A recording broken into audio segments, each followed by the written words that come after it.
안녕하십니까? 함께 기도하시겠습니다. 우리를 사랑하시는 거룩하신 하나님 아버지, 은혜를 감사드립니다.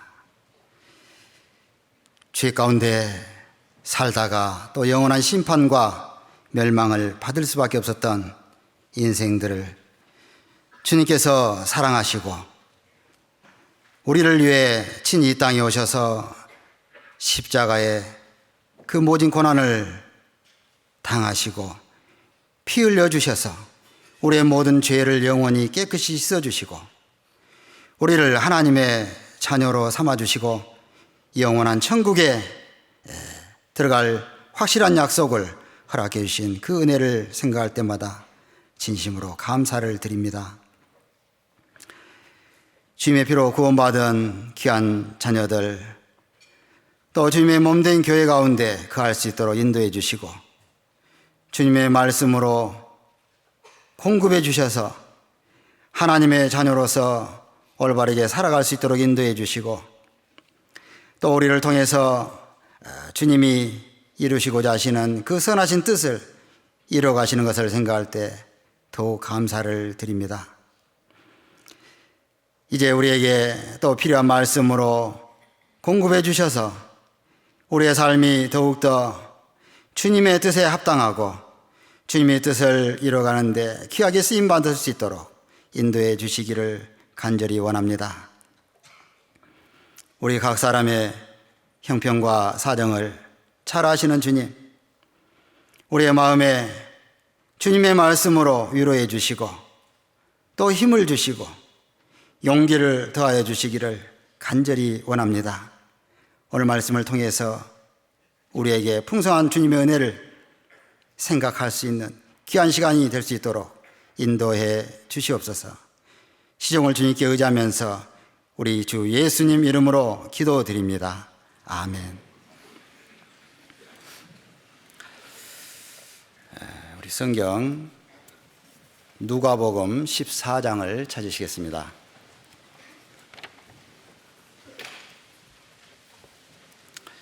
누가복음 14장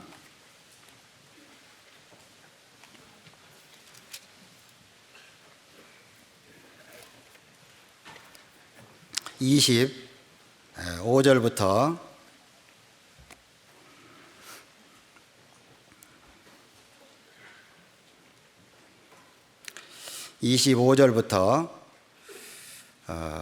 35절까지 제가 읽겠습니다.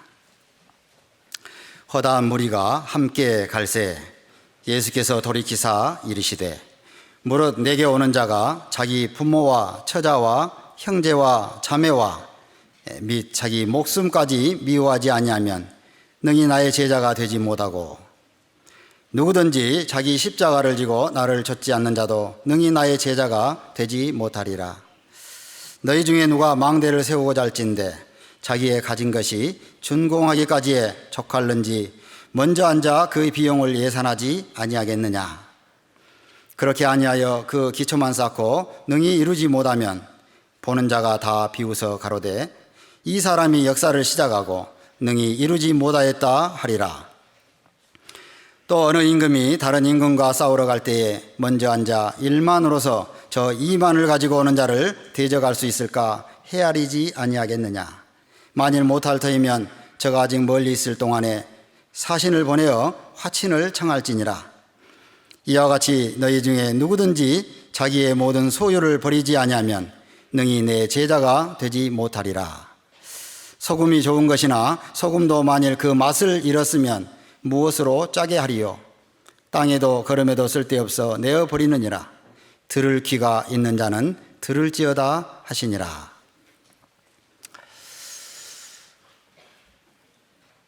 그동안 평안하셨습니까? 주님 안에서 주님이 주시는 평강을 누리고 살아간다는 것은 얼마나 감사하고 행복한 일인지 모릅니다. 하나님은 위대한 계획을 가지고 계시죠. 이 우주 만물을 창조하시고 또 그 가운데 하나님의 형상을 닮은 인간을 지으시고 우리 인간이 이 세상에 살아가는데 필요한 모든 것들을 공급해 주시면서 우리가 이 땅에서 육체로 사는 것이 끝이 아니라 거듭나서 하나님이 예비하신 영원한 나라에 들어가는 것을 하나님은 계획하시고 또 그 계획을 이루어 가지고 계십니다. 놀랍게도 하나님은 이 땅에 이 죄 많은 인간들 중에 그 예수 그리스도의 그 대속으로 말미암아 값없이 의롭다 하시는 그 구원을 얻은 사람, 그 얻은 사람들이 천국에 들어갈 수 있다고 그렇게 말씀해 주셨습니다. 사람이 거듭나지 아니하면 하나님 나라에 들어갈 수 없느니라. 자, 하나님의 그 말씀을 우리는 잘 이해합니다. 거듭난 그리스도인, 이제 천국에 들어갈 그 확실한 약속을 받은 사람. 자, 그 사람이 이 땅에서 어떻게 살아가는가 하는 것은 하나님의 관심사입니다. 물론 이 땅에는 구원을 받은 사람과 아직 구원을 받지 못한 사람이 섞여 살고 있습니다. 구원받지 못한 사람에게 대해서는 그 사람이 구원을 받는 것이 하나님의 최대의 관심사고, 구원을 받은 사람에게는 그 구원받은 사람이 어떻게 살아가는가가 또 최대의 관심사입니다. 우리가 자녀를 키우면은 그 자녀가 어떤 삶을 살아가는가 부모에게서는 정말 크나큰 관심사이지 않을 수가 없습니다. 그 자녀가 겪는 여러 가지 상황들, 또 여러 가지 어려움, 어떤 시험, 자, 그런 모든 것들을 자기가 직접 당하는 것보다 훨씬 더 큰 마음으로, 때로는 아픈 마음으로 위로해주며 격려해주며 그 자녀를 잘 키우려고 합니다. 하나님은 우리 그리스도인들이 이 땅에서 어떻게 살아가는가를 너무너무 관심 있게 보시고, 그리고 우리에게 필요한 말씀으로 또 함께 구원받은 형제자매들의 손길을 통한 사랑으로 여러 가지 하나님의 또 초자연적인 능력으로 우리에게 공급해 주시는 그 힘이 있습니다. 우리가 이 땅에서 살아가는 것 정말 너무나도 소중한 일이기 때문에 우리가 오늘도 또 이 자리에 이렇게 모였습니다. 주일마다 혹은 말씀 앞에 이렇게 모일 때 우리는 나는 누구인가, 내 자신의 정체성에 대해서 다시 한번 생각해 보아야 합니다. 자, 나는 누구입니까? 나는 그리스도인입니다. 자, 이제 이렇게 얘기할 수 있지 않겠습니까? 나는 그리스도인입니다. 성경에 그리스도인이라는 말씀이 나오죠. 사도행전 14장에 보면은 이 바나바와 사울이 안디옥에서 처음에 말씀을 전하고 그 말씀을 받고 구원을 받은 그 그리스도인들, 그들과 함께 1년간 모여 있어 그들을 가르쳤다 그랬어요. 그리고 비로소 그리스도인이라 일컬음을 받게 되었더라. 자, 이 그리스도인이라는 그 말이 나오죠. 그리스도인이라는 말은 그리스도가 그 안에 함께 하시는 사람이다, 그런 얘기예요. 그리스도로 말미암아 구원을 받고 새 생명을 얻고 이제 그리스도 안에서 살아가는 사람이다. 자, 그렇게 말할 수 있겠죠. 그래서 우리가 그리스도인이라는 그 말, 그 한마디에 담겨 있는 어떤 그 신분, 우리 신분을 이렇게 알 수가 있고, 그 신분에 걸맞는 사람이 되어야 한다는 것을 또 우리는 이제 생각할 수 있습니다. 그리스도인은 그리스도인이 아닐 때와는 전혀 다르죠.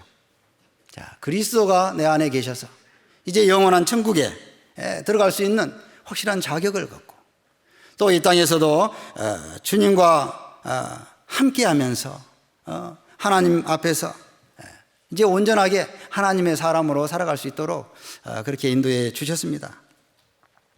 자, 그래서 이 거듭났다는 것은요, 물과 성령으로 거듭났다. 자, 그렇게 얘기하죠. 속죄와 새 생명입니다. 죄인으로서의 과거의 나의 삶은 완전히 종지부를 짓고 이제는 하나님이 주시는 새 생명으로 살아가는 사람이다. 자, 그래서 이 그리스도인으로 이 거듭난 사람은 이제는 뭔가 달라야 되지 않겠느냐, 이제 그런 생각을 할 수 있지 않겠습니까? 실제로 내가 달라져야겠다는 생각을 하기 이전에 이미 내 마음속에 달라져 있습니다.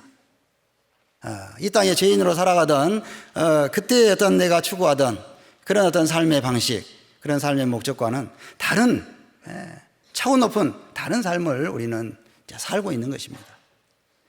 이 땅에 육신으로 살아가면서 이 육체의 것만이 다인 줄 알고 이 세상 것만이 다인 줄 알고 그렇게 아둥바둥거리고 그 작은 것 하나하나에 그냥 목숨을 걸고 그렇게 살아가던 그런 인생에서 이제는 하나님을 알고 또 하나님이 예비하신 영원한 천국을 알고, 자, 그 천국에 들어갈 사람이라는 그런 자부심을 갖고 살아갈 수 있게 해주셨다는 겁니다. 자, 그리스도인이라고 하고요. 또 하나님의 자녀 혹은 후사라고 그럽니다. 하나님의 후사. 후사란 말 아시죠? 상속자라는 뜻입니다. 우리 누가복음 14장을 좀 책갈피로 해놓으시고요. 로마서 8장을 한번 보겠습니다.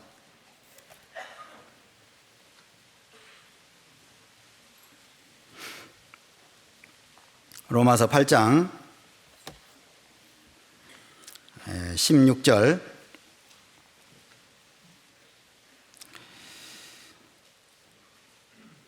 성령이 친히 우리 영으로 더불어 우리가 하나님의 자녀인 것을 증거하시나니, 자녀이면 또한 후사 곧 하나님의 후사여 그리스도와 함께한 후사니 우리가 그와 함께 영광을 받기 위하여 고난도 함께 받아야 될 것이니라. 자, 하나님의 자녀라고 그랬습니다. 성령이 우리 영으로 더불어 우리가 하나님의 자녀인 것을 증거하신다. 자, 우리가 구원을 받을 때 성령이 내 안에 들어오셨어요. 성령이 계속 증거하셔요. 우리가 하나님의 자녀라는 증거가 있습니다. 하나님의 자녀라는 증거가 있어요. 이 거듭난 사람은 거듭난 사람이라는 증거가 있습니다. 자기 안에 증거가 있다 그랬어요. 그래서 이 말씀에 근거한 말씀의 근거에서 정말 내가 확실하게 거듭난 사람이다 하는 그런 증거를 가지고 살아갑니다. 자, 우리가 하나님의 이 후사라 그랬는데요. 이 후사라는 말은 상속자라는 뜻입니다. 그리스도와 함께하는 후사니, 자, 우리가 그와 함께 영광을 받기 위하여, 천국에는 영광이 있습니다. 그래서 그 영광을 받기 위하여 고난도 함께 받아야 될 것이니라 그랬는데요. 자, 이 땅에서 어떤 고난이 주어지더라도 이제는 그 고난은 우리에게 잠시 거쳐가야 되는 하나의 그런 과정이라는 것을 알기 때문에 그 고난도 이제 기꺼이 받을 수가 있는 것이에요. 자, 하나님의 후사라 그랬습니다. 천국의 영광을 사모하고 살아가는 사람은 이 땅에 좀 짜잘한 것에 연연하지 않습니다. 이 땅의 것에 연연하지 않아요. 심지어는 목숨까지도, 세상의 목숨까지도 연연하지 않는 사람이 어디 있겠어요. 그런데 거듭난 그리스도인들은 그렇다 하는 겁니다. 우리 앞서 살아갔던 모든 믿음의 선진들도 또 그렇게 살아갔고 우리도 그렇게 살아야 마땅하다 하는 것을 하나님 말씀하고 계십니다. 자, 그리고 왕 같은 제사장이다, 뭐 이런 말씀도 있잖아요. 베드로전서 2장에 보면은 오직 너희는 택하신 족속이요 왕 같은 제사장이요 거룩한 나라요 그의 소유된 백성이니. 왕 같은 제사장이다.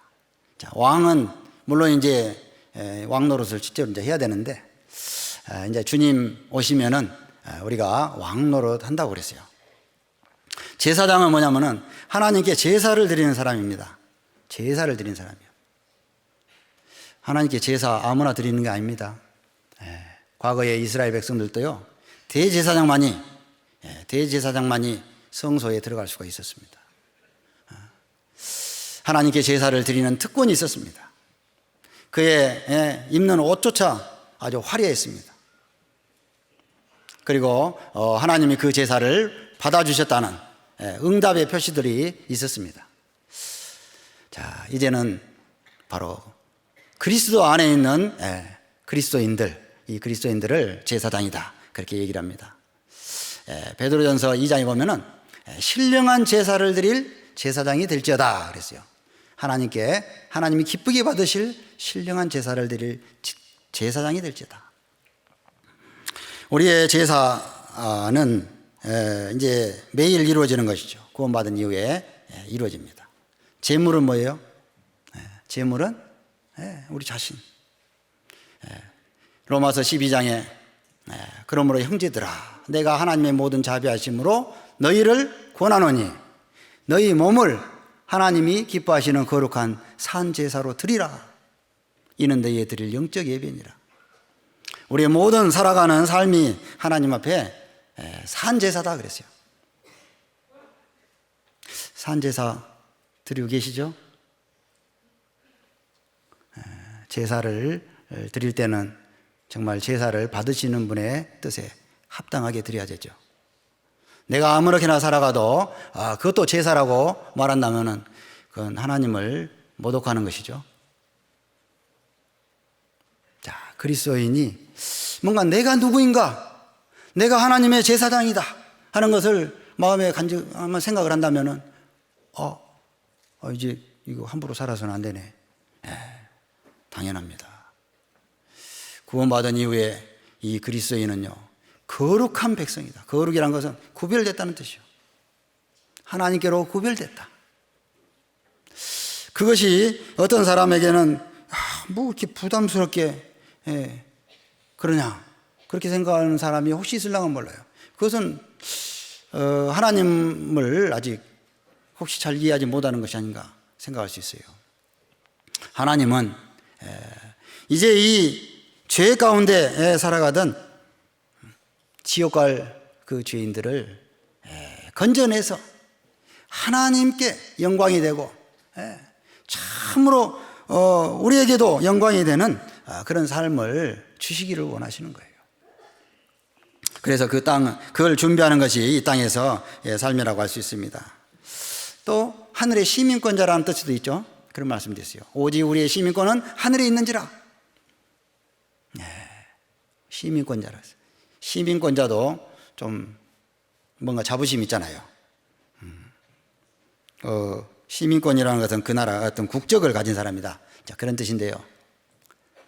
하늘의 시민권자다 하면 하늘의 국적을 가진 자다는 얘기예요. 그래서 하늘의 국적을 가진 자로서, 시민권자로서 또 어떻게 살아야 되는가를 또 생각해 볼 수 있는 것이죠. 고린도후서 6장에 보면은 우리가 하나님과 함께 일하는 자다 그랬어요. 하나님과 함께 일하는 자, 복음을 전하고 교회를 세우고 이거 하나님과 함께 일하는 거예요. 우리가 누구와 함께 일한다 하는 것도 대단한 자부심이 있습니다. 세상에서도 어디서 어떤 일을 하는가, 우리 중요한 일이잖아요. 내 직장이 어딘가, 내가 하는 일이 무엇인가, 내가 누구와 같이 일하는가, 참 중요한 일이에요. 그 일에 따라서 자부심이 있을 겁니다. 우리는 하나님과 함께 일하는 자다, 자, 그런 뜻이고요. 선한 청직이다. 참 끝도 없어요. 참 이런 막 여러 가지 우리에게 주어지는 어떤 그 신분을 나타내는 그런 말씀들이 있어요. 선한 청직이다. 청지기는 뭐예요? 주인의 것을 맡아서 관리하는 사람이에요. 주인이 신뢰하지 않는 사람에게 그것을 맡기겠습니까? 신뢰하는 자. 자, 나는 너를 믿는다. 네가 잘 관리할 것을 믿는다. 그것을 맡겨주시는 것이 이제 청지기라고 할 수 있어요. 그 청지기의 직분을 받은 사람은 선한 청지기, 주인의 뜻을 잘 알아서 주인에게 이롭고 정말 영광이 되도록 잘 관리하는 그런 선한 청지기와 같은 삶을 살아라. 뭐 그런 얘기입니다. 자, 이제 오늘 또 하나 생각해 볼 것은 그리스도의 제자다. 이제 이겁니다. 오늘 제목이, 주제가 그리스도의 제자가 되려면 그랬어요. 자, 이것도 보통 일이 아니에요. 이 제자는 이 선생님에게 배우는 거잖아요. 선생님에게 배우는데 어떻게 배워야 됩니까? 잘 배워야 되고 그 선생님이 원하시는 어떤 그 수준에까지 이렇게 올라가야 되는 거예요. 우리 마태복음 10장 한번 보겠습니다.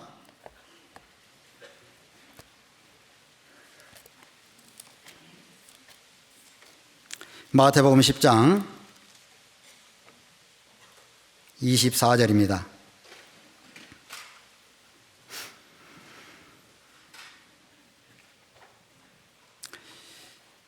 마태복음 10장 24절 25절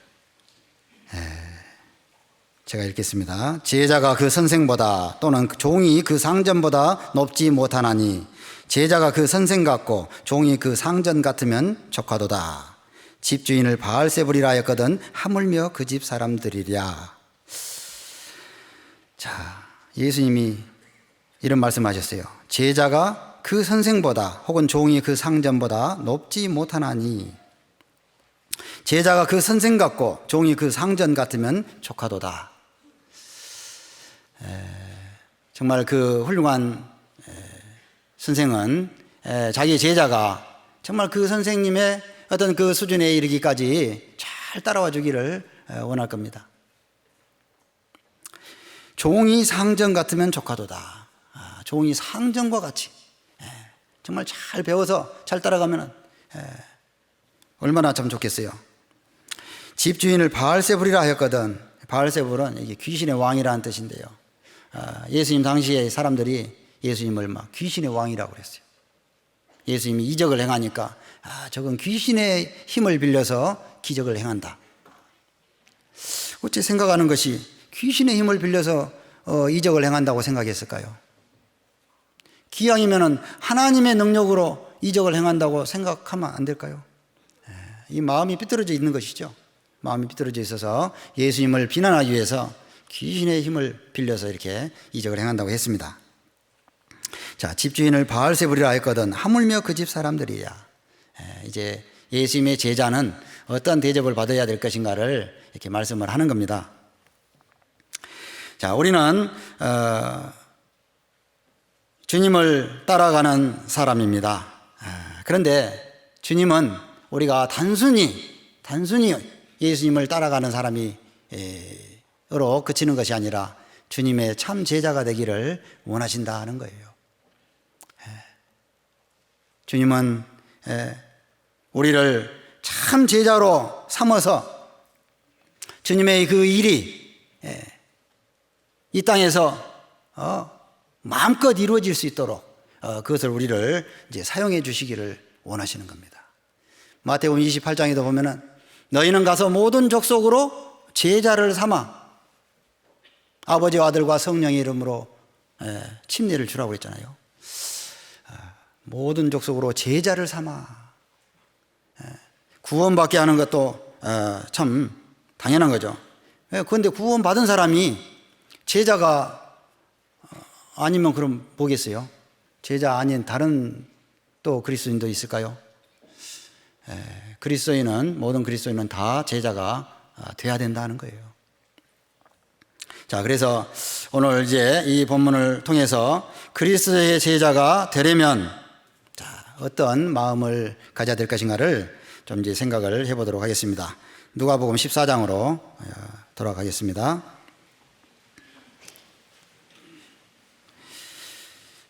25절, 26절입니다. 허다한 무리가 함께 갈새 예수께서 돌이키사 이르시되 무릇 내게 오는 자가 자기 부모와 처자와 형제와 자매와 및 자기 목숨까지 미워하지 아니하면 능히 나의 제자가 되지 못하고. 참 놀라운 말씀을 주셨어요. 많은 그 사람들이 많이 따라왔어요. 그런데 그들에게 말씀을 하셨습니다. 내게 오는 자가 자기 부모와 처자와 형제와 자매와 및 자기 목숨까지 미워하지 아니하면 능히 나의 제자가 되지 못하고. 아니, 부모, 형제, 자매, 처자식을 이게 사랑해야 되는데 미워하라고. 언뜻 생각하면 굉장히 이해가 잘 안 될 수가 있죠. 자, 이 말씀은 그렇죠, 미워하라는 얘기가 아니죠. 부모, 형제, 자매, 처자 다 사랑해야 되지만은 예수님에 대한 절대적인 사랑을 가지고 있어야 된다. 자, 그걸 말씀하시는 겁니다. 절대적인 사랑. 오직 예수님만을 가장 최우선에 둬야 될 것을 이렇게 말씀하시는 거예요. 예수님이 부활하신 후에 갈릴리 호숫가에서 이 베드로를 만났죠. 베드로에게 물어보셨습니다. 요한의 아들 시몬아, 네가 나를 사랑하느냐? 자, 이 베드로가 갑자기 이런 질문을 받으니까 참 뭐라고 답변해야 될까요? 그러하이다. 제가 주를 사랑하는 줄 주께서 아시나이다. 근데 그 뒤에 보면은 또 이런 질문을 하셨어요. 요한의 아들 시몬아, 네가 이 사람들보다 나를 더 사랑하느냐? 그 이 사람들보다 나를 더 사랑하느냐? 자, 그 말씀을 한번 좀 생각을 해봐야 되죠. 그 이 사람들보다 나를 더 사랑하느냐? 자, 이게 뭐겠어요?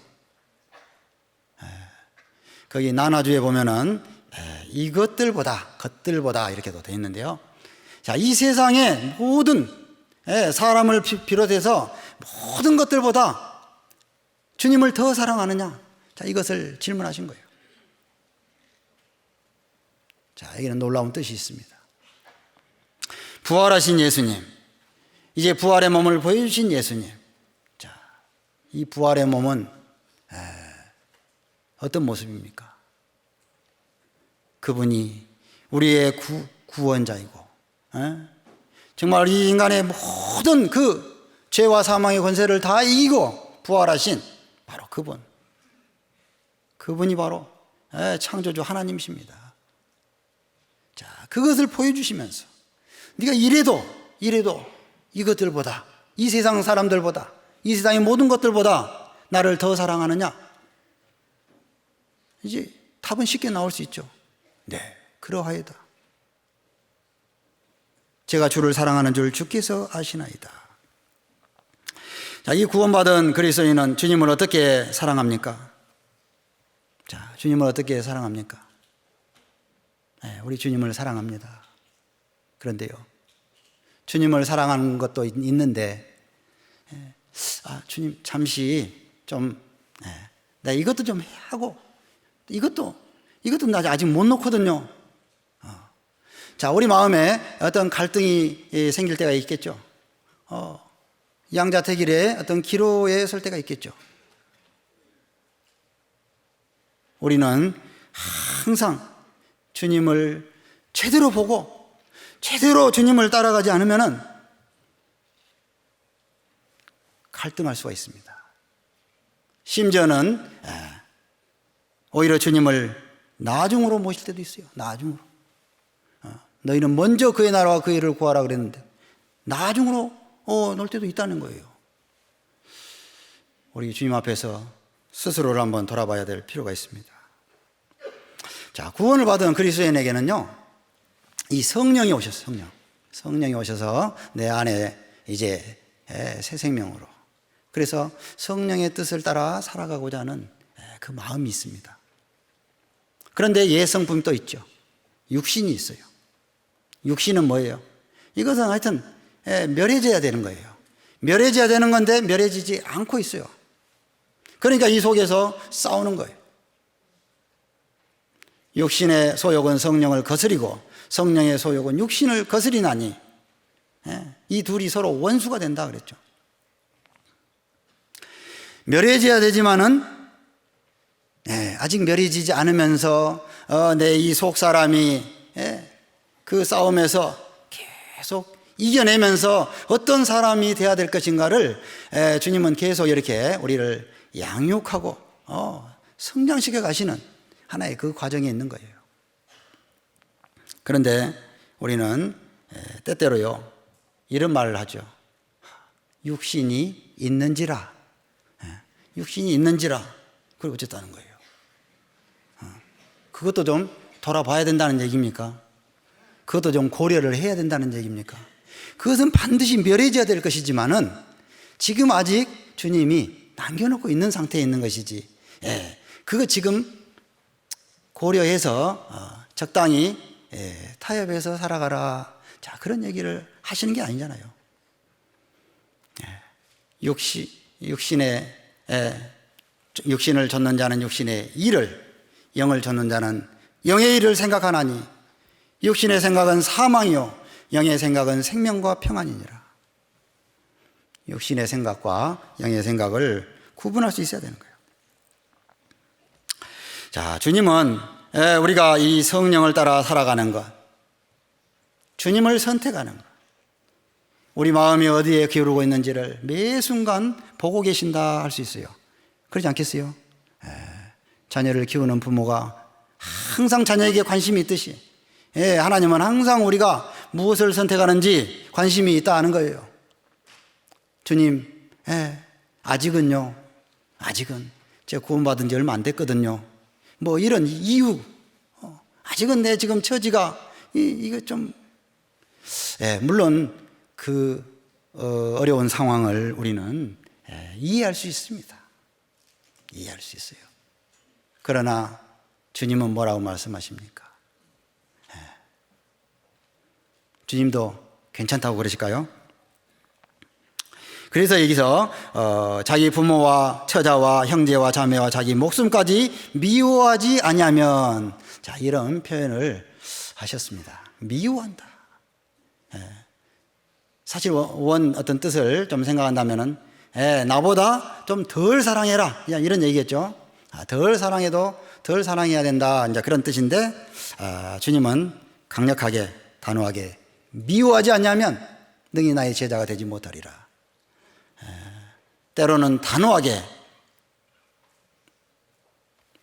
선택을 해야 될 때도 있다는 것을 말씀하시는 겁니다.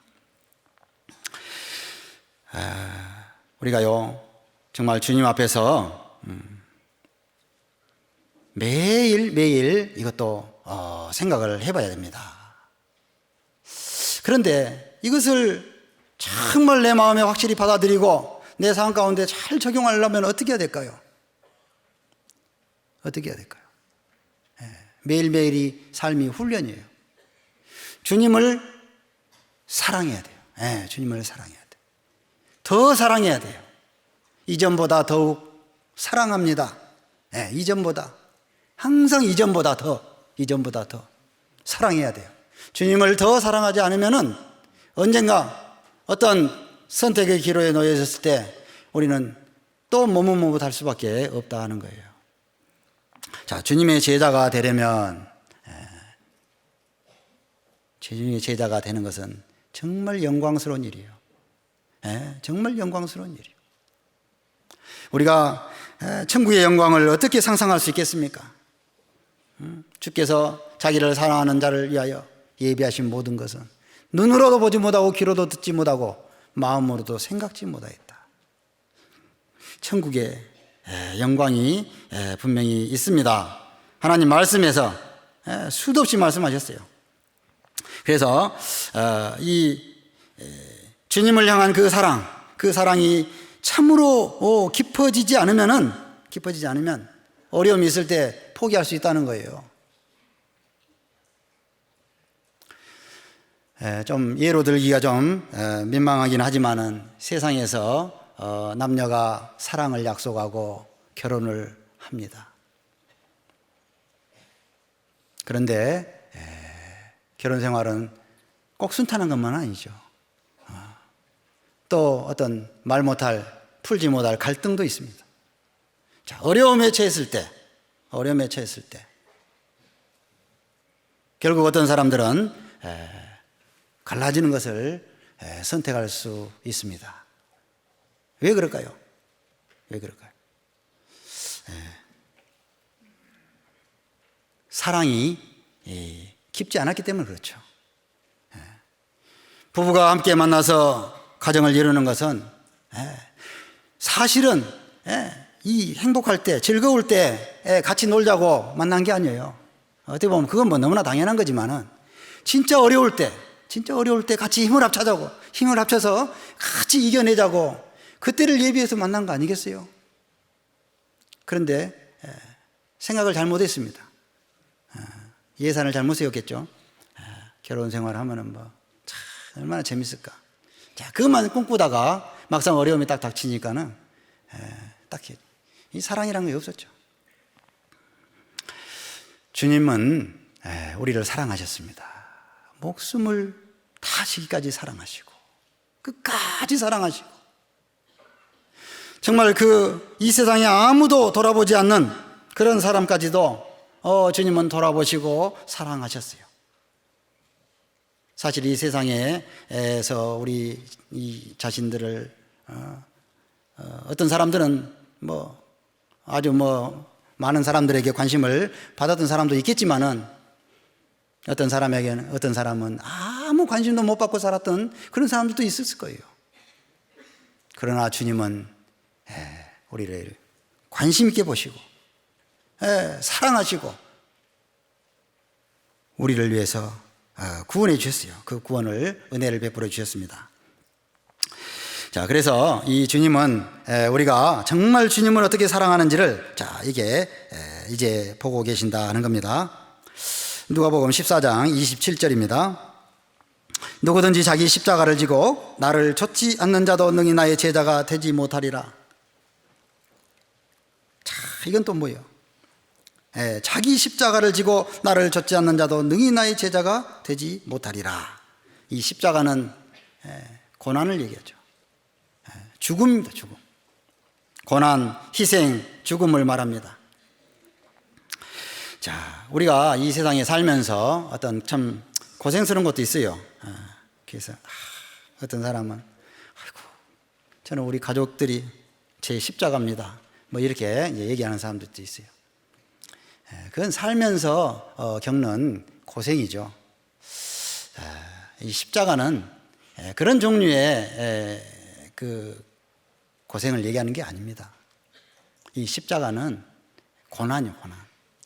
어떤 고난입니까? 자기를 이 고난 가운데 내어주는 그 고난. 자, 그것을 얘기하는 거예요. 예수님은 우리를 구원하시기 위해서 그 고난의 십자가를 받아주셨죠.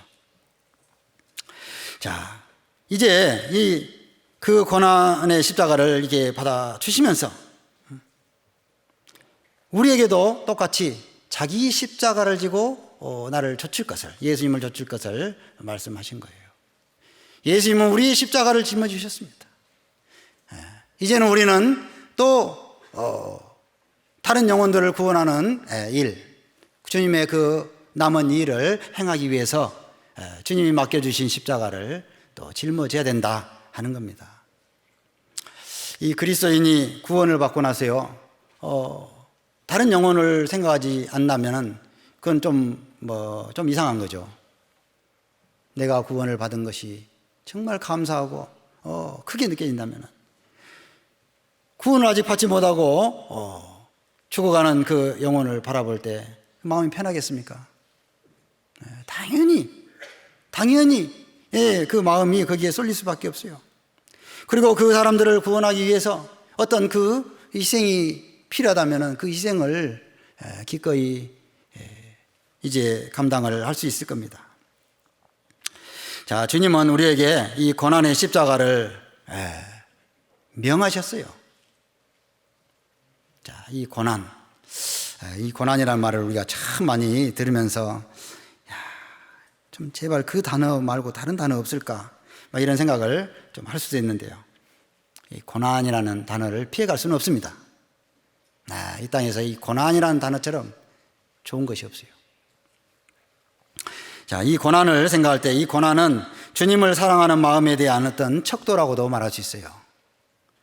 주님이 고난을 당하신 이 세상에서 주님이 나를 위해 고난을 당하신 이 세상에서 주님이 맡겨주신 그 고난을 우리가 기꺼이 감당할 수 있다 하는 거예요. 그것이 바로 주님을 사랑한다는 어떤 그 마음의 표시라고도 할 수 있습니다.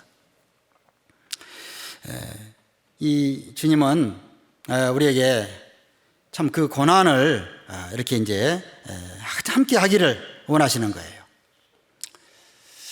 예수님이 이 땅에 계실 때요, 예수님의 제자들과 함께 3년 반 동안을 이렇게 다니셨는데, 사실 그 3년 반이라는 시간이 결코 짧은 시간이 아닙니다. 왜냐하면은 아무것도 없이, 아무 대책도 없이, 머리 들 곳도 없이 이스라엘 전역을 이렇게 다니면서 전도를 하고 그렇게 하는 생활이 이게 보통 일이 아니죠. 누가복음 22장 한번 잠깐 보겠습니다. 22장 28절.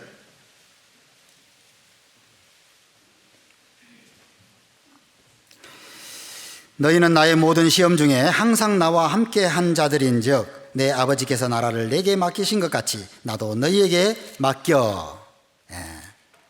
자, 이건 이제 주님 나라에 갔을 때, 자, 그 나라를 이제 맡겨 주시겠다는 건데요. 그 앞에 보면은 너희는 나의 모든 시험 중에 항상 나와 함께한 자들인즉, 예수님의 제자들은 참 예수님이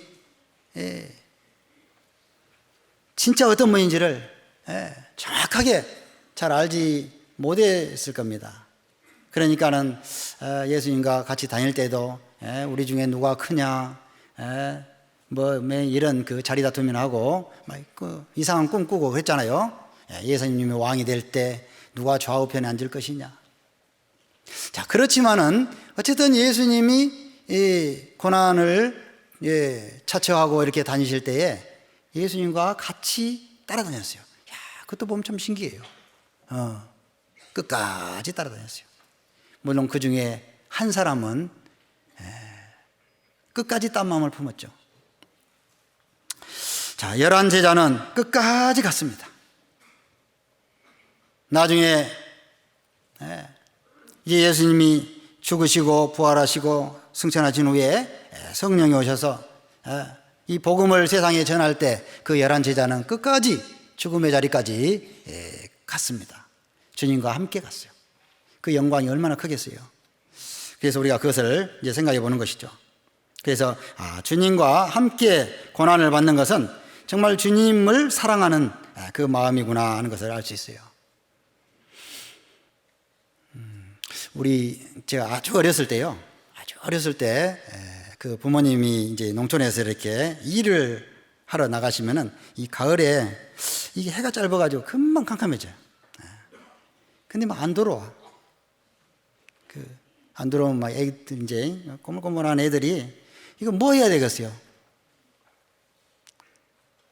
근데 참 마당 앞에 나갔다가 골목길에 나갔다가 캄캄해서 또 더 못 나가겠네 또 하면서 왔다 갔다 하면서 그런 시간을 보낸 적이 있었습니다.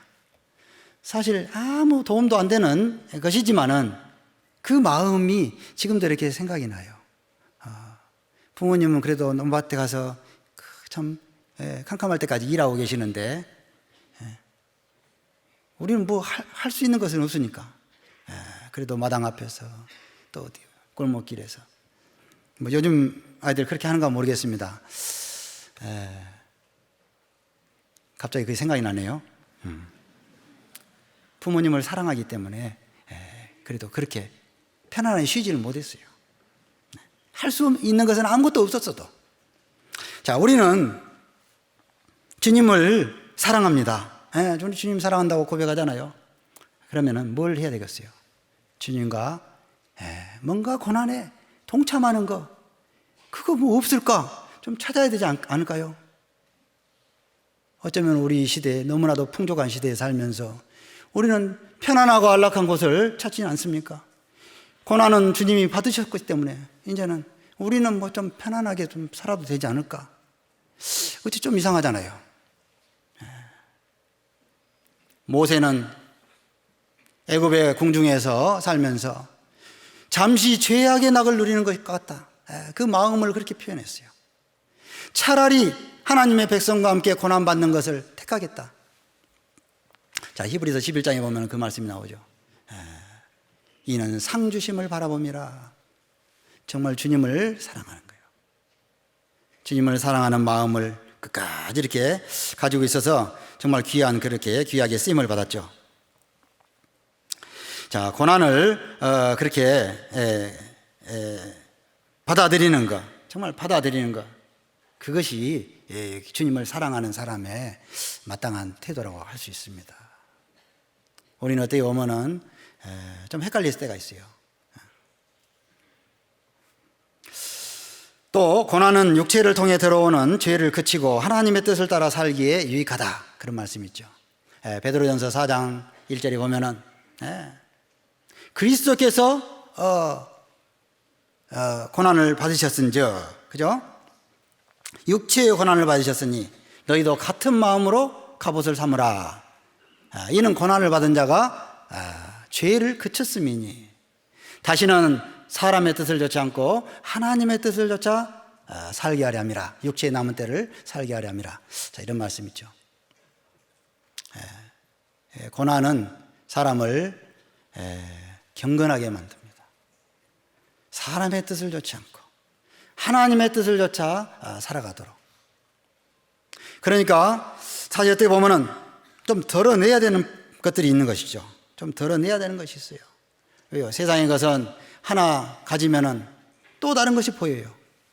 하나 가지면 또 다른 것이 보여. 자꾸 더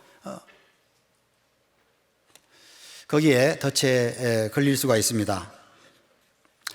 자, 그래서 고난은 육체의 단련을 통해서 육신에 속한 죄를 참 벗어나게 합니다. 직장 생활 하시는 분들은 참 정말 바쁘잖아요. 직장에서도 바쁘고 또 뭐 끝나자마자 또 모임을 가고 또 신방을 가고 참 바쁩니다. 저도 과거에 직장 생활을 한 11년 정도 이렇게 했었는데요. 참 쉽지 않더라고요. 그러다 보니까 괜히 그냥 투덜투덜 한 적이 있어요. 야, 이 직장 이거 꼭 다녀야 되나? 막 이러면서 투덜투덜 한 적이 있습니다. 야, 좀 시간이 좀 널널한 그런 곳에 가면은 얼마나 좋을까? 막 이런 생각도 한 적이 있습니다. 그런데 하여튼 그럴 때마다 또 어떻게 그것을 이겨내고 하다 보니까 그래도 한 10여 년 그런 직장 생활을 이렇게 했었는데요. 그 직장 생활에서 겪는 어떤 그런 괴로운 그런 심정들을 참 이해할 수 있습니다. 그 조직 문화가 또 보통 참 까다로운 게 아니잖아요. 거기서 참 어떤 사람들의 협조를 구하고 일을 하고 하는 것도 정말 고난입니다. 그러다 보니까 그것을 막 벗어나고 싶은 그런 마음이 너무너무 간절했었어요. 그런데 어쨌든 이제 지나서 생각해 보니까 참 그때 그래도 꽤 괜찮게 살았다, 또 그런 생각이 듭니다. 한가할 때 죄를 짓습니다. 바쁠 때는 죄 지을 틈도 없어요. 몸은 막 피곤하고 그러지만은 어떤 것은 해야만 해서 하고 어떤 건 또 자원해서 하기도 하고, 하여튼 바쁘게 살아가는 그리스도인의 이 삶은 분명 고난임에 틀림없습니다. 그러나 이것은 정말 우리에게 주어진 또 다른 축복이라고 할 수 있습니다. 근데 이제 그것을 계속 이제 불평으로 이렇게 생각을 해버리면은 그 시간들이 유익이 안 되겠죠. 혹시 참 그런 어려움 혹은 그런 갈등 중에 있는 분이 계시면은 어차피 우리에게 주어진 이 시간들, 우리에게 어떤 삶, 자, 이거 이제 한번 열심히 살아보자. 다 받아들이면서, 다 이겨내면서 한번 살아보자. 자, 그런 용기를 좀 갖는 것이 좀 필요하다, 그런 생각을 합니다. 고난은 세상과 구별되게 하고 영원하고 영광스러운 하나님께 더욱 소망을 두게 하죠. 그래서 이 땅에 소망이 없는 거예요. 하나님께 소망이 있는 거예요. 하나님께.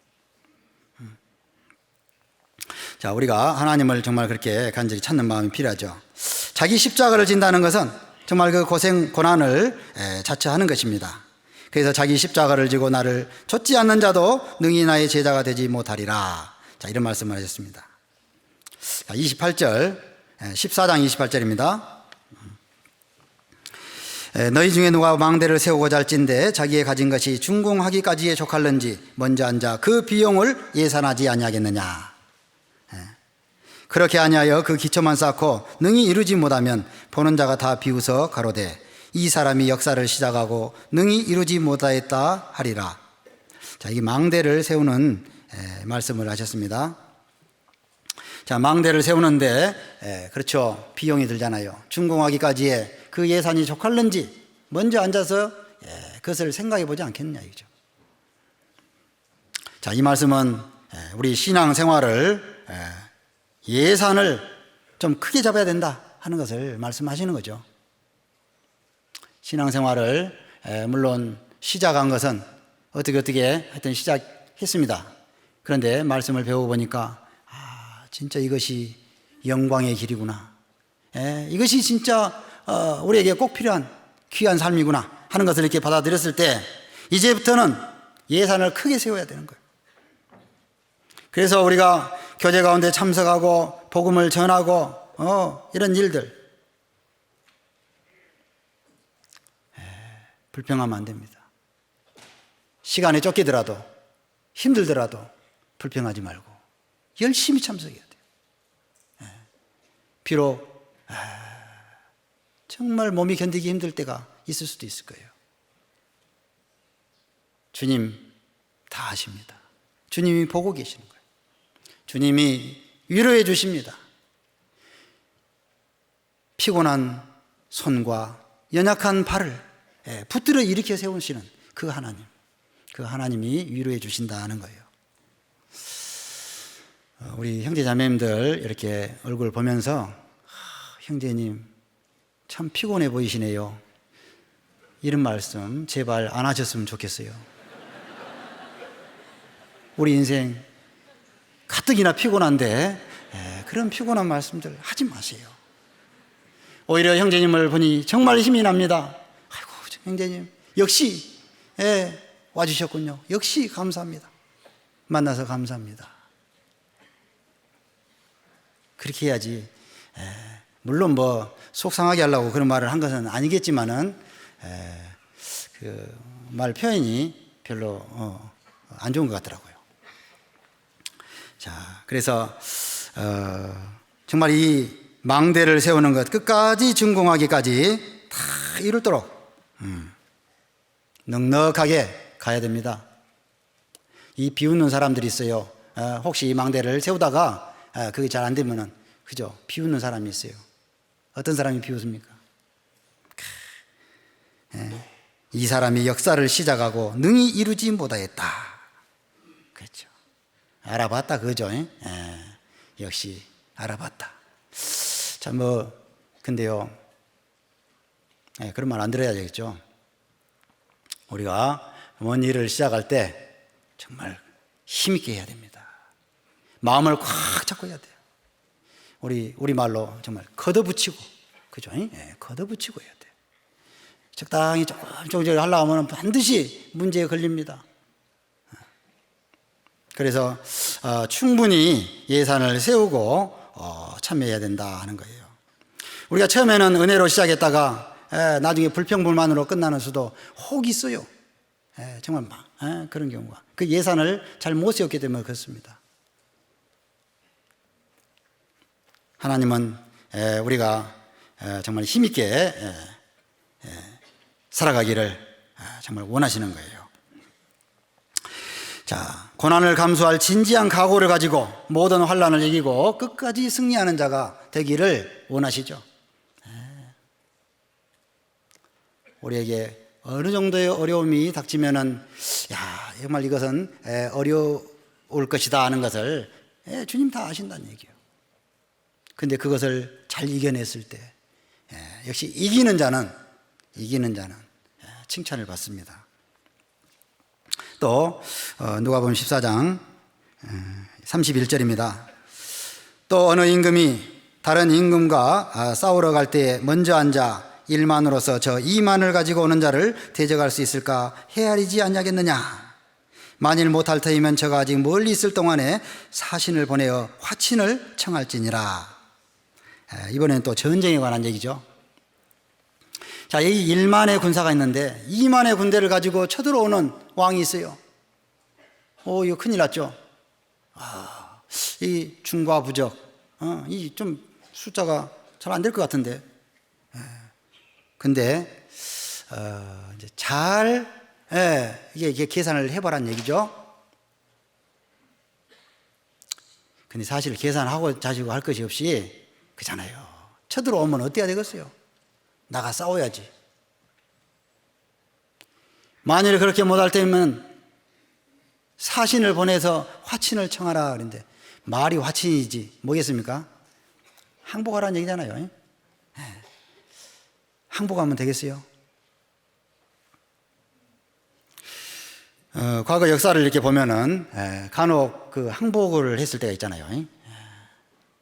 항복하기 전에 죽기를 각오하고 싸웠으면은 얼마나 좋았겠어요. 그 역사를 보는 우리 후손들도 참 마음이 시원했을 텐데 막 항복하고. 그래서 역사를 통해서 이렇게 배우는 거죠. 우리도 비록 우리 자신을 볼 때는요 항상 우리는 연약한 상태예요. 그러죠. 세상은 항상 강해요.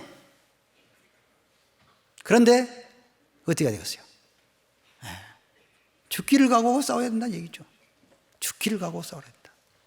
그러면 이긴다는 것을 여기에 내포하고 있는 겁니다. 주님이 함께 싸워주시는 거예요.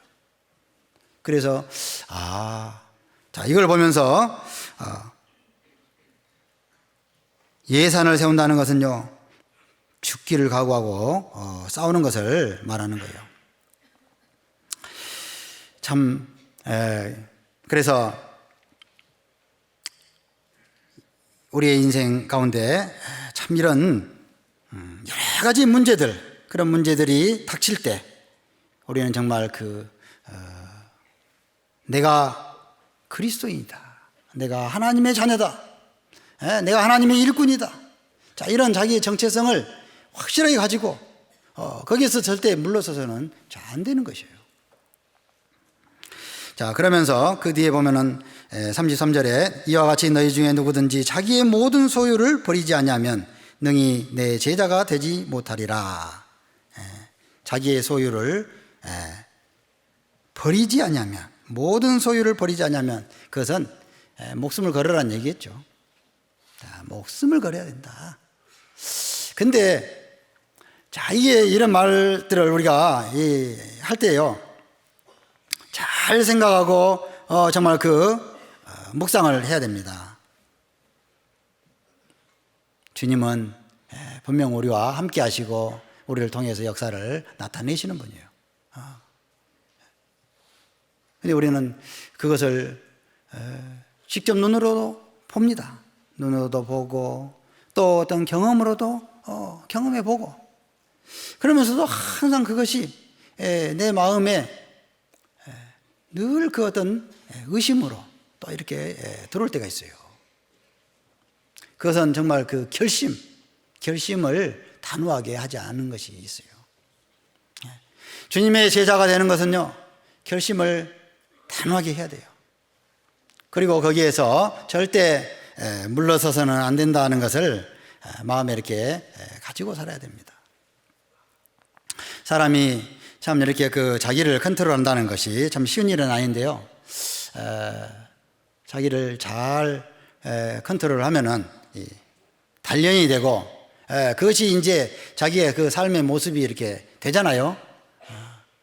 근데 잘 하다가도 또 이렇게 물러나는 경우가 있어요. 그러면 이게 이제 와르르 무너지는 거예요. 이 신앙생활에 이렇게 어떤 굴곡이 이렇게 있을 수 있어요. 굴곡이. 좀 컨디션 좋을 때는 막 사자라도 때려잡을 듯이 나섰다가 또 좀 이게 내가 이렇게 약하냐 또 하면서 뭐 육신이 있는지라 뭐 하면서 또 이렇게 굴곡이 이렇게 생겨버리면은 안 되는 겁니다. 그것은 어떤 자루에다가 구멍을 내놓고, 그죠? 구멍을 내놓고 뭘 담는 거나 마찬가지예요. 신앙생활은 적어도 내가 하나님의 자녀고 천국의 소망을 가지고 살고 이제 그리스도의 제자고, 자, 이런 어떤 자기의 정체성을 정확하게 이렇게 확립했을 때는 적어도 그것에 손상가는 그 이름에 손상이 가는, 자, 그것은 이제 해서는 안 되는 거예요. 사람이 아무리 예를 들어 화가 나도, 그죠? 이제 우리가 화가 나면은 이제 못 참을 때가 있어요. 딱 한 번만 봐주세요, 하나님. 나 이건 한 번만. 그러면은 그 사람은 안 되는 것이죠. 그때 참아야 돼, 그때. 그래서 우리가 그 참 자기를 이렇게 잘 참고 가는 것이 그게 참 중요해요.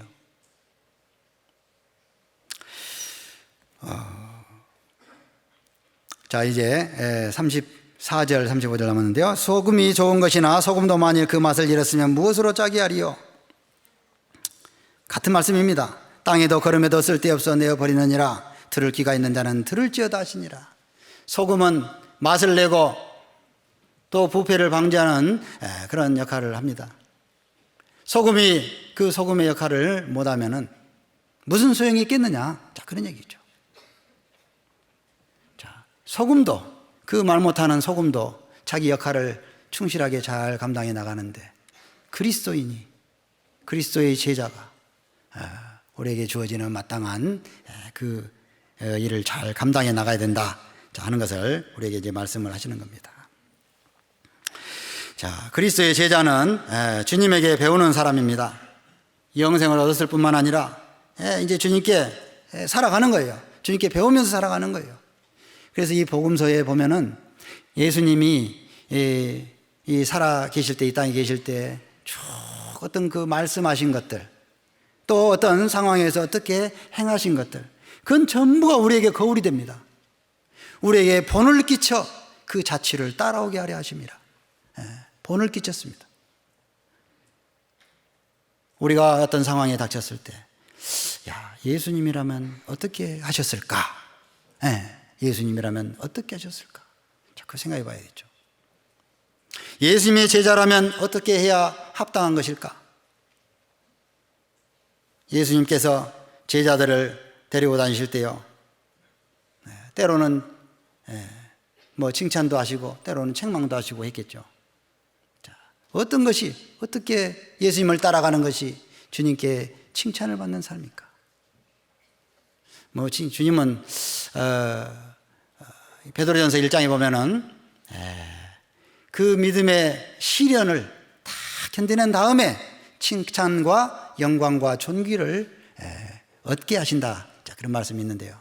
아마 주님 앞에 갔을 때까지, 그 갈 때까지 그대로 이어져야겠죠. 그대로 이어야겠죠. 주님께 칭찬을 받을 수 있는, 자, 그런 제자가 돼야 마땅한 것이에요. 그래서 시험을 참는 자는 복이 있도다 그러면서요, 이것에 옳다 인정하심을 받은 후에 주께서 자기를 사랑하는 자들에게 약속하신 생명의 면류관을 얻을 것임이라. 야고보서 1장 12절에 그런 말씀이 있죠. 주께서 자기를 사랑하는 자들에게, 주님을 사랑하는 사람, 그 사람들에게 약속하신 생명의 면류관을 얻을 것이다.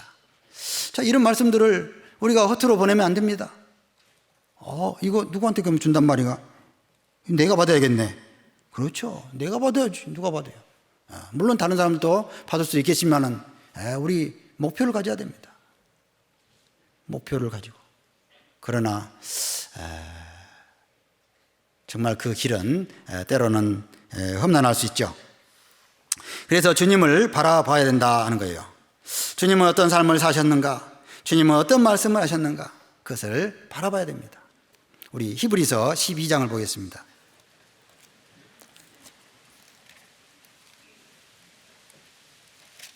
히브리서 12장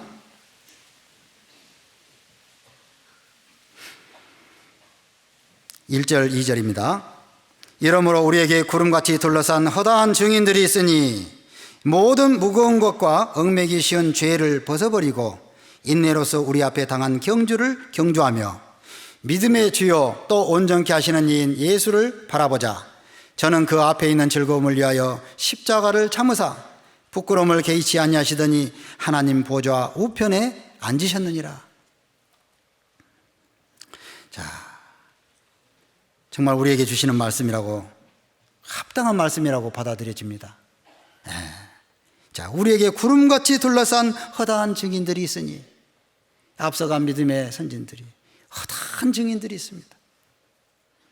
그래서 모든 무거운 것과 얽매기 쉬운 죄를 벗어버리고, 벗어버리라는 말씀이 참 많이 있죠. 옛사람과 그 행위를 벗어버리고 새 사람을 입었으니. 자, 여기는 무거운 것과 얽매기 쉬운 죄를 벗어버리고, 자, 벗어버리는 것은요, 다 벗어 던져버리라는 얘기요. 다시는 돌아보지 말라는 얘기입니다. 벗어. 그래서 정말 과거에 나는 아니다. 이제는 하나님 안에 새 사람이다. 자, 이 마음을 가져야 된다는 거예요. 그리스도인, 정말 아름다운 이름입니다. 예수님을 따랐던 12제자, 물론 가룟 유다를 뺀 11 제자들을 보면은 하나같이 가난한 어부였고 세리였고, 그죠? 정말 연약한 사람들이었습니다. 자, 그런데 놀랍게도 그 사람들은 세상에서 가장 위대한 사람이 됐습니다. 하나님 나라에서 가장 위대한 사람들이 됐습니다. 성공한 사람이 됐습니다. 그것을 한번 이렇게 보면은요, 세상에서 참 성공한 사람, 또 좀 뭔가 유명한 사람, 자, 그런 사람들, 그 사람들이 세상에서 많이 살다가 갔지만은 죽음 후에는 아무것도 남기지 못했죠. 아무도 그들을 기억해 주지 않습니다. 그러나 주님의 제자들은 정말 연약하고, 세상에 가진 것 아무것도 없었지만은, 그런데 그들의 삶은 가장 위대한 사람이 됐어요. 우리도 정말 주님 안에서 그렇게 당연히 그렇게 될 수 있는 것이죠. 주님이 우리를 그렇게 이끌어 가시는 거예요. 그래서요, 세상에 정말 그런 어떤 이제 세상에 속한, 세상에 끌리는 참 그런 마음들 하나하나 좀 벗어버려야 됩니다. 벗어버려야 돼요. 세상에서는 하나하나 쌓아가는 것이 내 것이라고 생각하죠. 그리스도인들은 하나하나 벗어버려야 내 것이에요. 벗어버려야. 세상 사람들이 사는 방식하고요, 정말로 달라져야 됩니다. 정말로 달라져야 됩니다. 육신이 남아있긴 하지만은 이것은 곧 멸해져야 될 것이기 때문에 이걸 돌아보고 이걸 긍휼히 여기고 그러면 안 되는 거예요, 이거. 이 구약 성경에 보면은 진멸하라 그런 말 있잖아요. 진멸하라. 좀 진멸해버려야 돼. 자, 그리스도인에게 과연 이런 삶이 주어졌다는 것은 너무나도 감사한 일이에요. 그래서 우리가 어떤 좀 시간 낭비하는 일들, 에너지 낭비하는 일들, 굳이 없어도 사는데 지장 없는 것들, 그거 별로 돌아볼 필요 없어요. 정말 그 그렇다고 해서 혹시 오해해서 우리 또 나 지금 학생들 이게 좀 공부 안 하고 뭐 이러면은 이제 곤란한데요. 뭐 그걸 그렇게 듣지는 않겠죠. 하나님의 일에 정말 쓰임 받기 위해서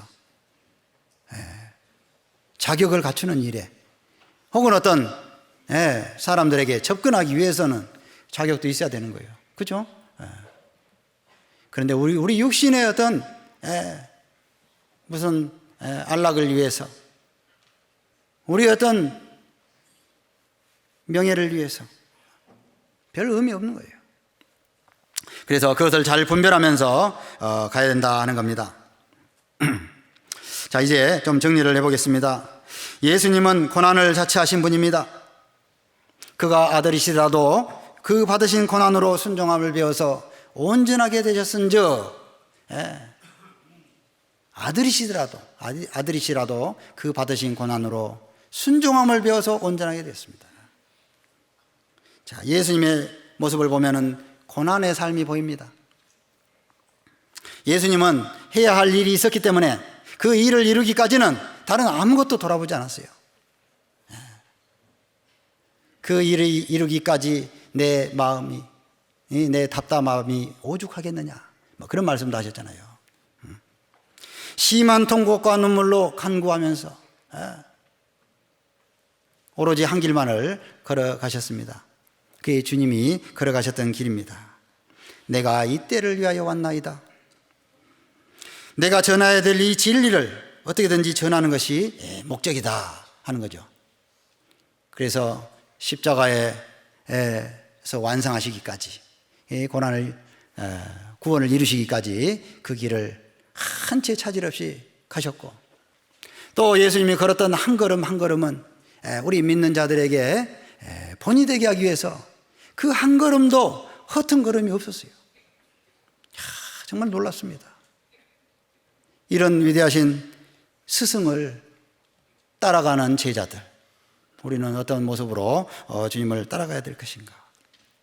자, 그래서 우리도 이제 좀 다시 우리를 좀 돌아보는 것이 좀 필요하다는 것입니다. 우리는 참 좀 꾸준한 것이 좀 혹 부족할 수가 있어요. 또 우리가 어떤 뭔가를 하고 나면은 이제 좀 보상 심리라는 것이 좀 있어요. 그래서 뭐 예를 들어서 뭐 한 차례 그냥 뭐 대전도표를 치른다든지 뭐 학예 수양회를 치렀다든지 하고 나면 이제 이제 조금 이제 우리 갔다 왔으니까 이제 좀 쉬기라도 해야 되지 않겠는가? 뭐 우리 육체를 위한, 육신을 위한 어떤 시간도 좀 주어져야 되지 않겠는가? 이런 생각을 할 수가 있습니다. 물론 좀 쉬면 되죠. 좀 쉬면 되는데 특별히 또 계획을 세워서 쉴 수가 있어요. 뭐 어디를 한번 간다든지 뭐 이제 이런 그 열심히 했던 그것이요 싹 까먹는 수가 있어요. 그렇죠? 싹 까먹는 수가 있습니다. 그건 뭐하러 그렇게 복잡한 생각을 할 필요가 있겠어요? 우리가 어떤 큰 일을 이렇게 이루었다면은 정말 그 일을 잘 이루게 된 것에 대해서 감사하면서 이제 또 그 후속으로 우리가 또 해야 될 일들을 더 이렇게 잘 찾아보고 그것을 잘 관리하고 그 이루어가는 것이 그게 우리 할 일이지. 내가 한 차례 한번 힘껏 살았으니까는 이제 좀 한번 좀 풀어놓고 그것은 다 까먹는 거예요. 그건 옳지 않습니다. 물론 우리가 맛있는 것도 때로는 먹어야 될 일도 있을 것이고 뭐 좀 뭔가 구경할 것도 뭐 있을 수도 있겠죠. 그러나 정말 그것이 전도와 교회를 세우는 일에 필요한 것인가 아닌가를 잘 관찰해 봐야 돼요. 그 불필요한 낭비는 죄입니다. 주님 앞에 그건 죄를 짓는 거예요. 자, 그래서 우리가 어떤 모습으로 주님을 만나게 될 것인가 하는 것을 좀 생각하면서 우리가 그리스도의 제자다운 그런 삶을 살다가 주님을 만났으면 합니다. 정말 우리 귀한 형제자매님들 함께 신앙생활 하고 있는 거 너무너무 감사합니다. 정말 하나님께서 큰 이런 어떤 복을 우리에게 이렇게 주셨습니다. 그렇지만은 그것을 더 잘 다듬고 또 우리 서로 더 사랑과 선행을 격려하면서 정말 하나님 앞에 남은 생에 정말 귀한 삶을 살다가 주님 만났으면 좋겠습니다. 같이 기도하겠습니다. 거룩하신 하나님 아버지, 은혜를 감사드립니다. 죄 가운데 살아가던 우리 인생들 참으로 하나님 앞에 무익하고 죄밖에 지은 일이 없었지만, 그러나 주님은 우리를 사랑하시고 우리를 구원해 주시고 하나님의 자녀로 삼아 주셨습니다. 그리고 이제는 우리가 주님을 또 따라가는 제자로서의 삶을 살아가기를 간절히 원하십니다. 오늘 말씀을 통해서 정말 우리가 주님을 더욱 사랑하고 주님을 따라가는 일에 소홀함이 없이 잘 따라가면서 주님이 원하시는 그 뜻을 잘 이루어가는 저희들 될 수 있도록 인도해 주시옵소서. 아직도 우리 주변에 많은 이뤄져 있는 영혼들, 또 우리 사랑하는 가족들 중에 구원받지 못한 가족들, 그 많은 영혼들에게 이 복음을 더욱 담대히 전할 수 있도록 인도해 주시고, 그 일에 정말 우리의 더욱 간절한 기도가 또 되어질 수 있도록 인도해 주시옵소서.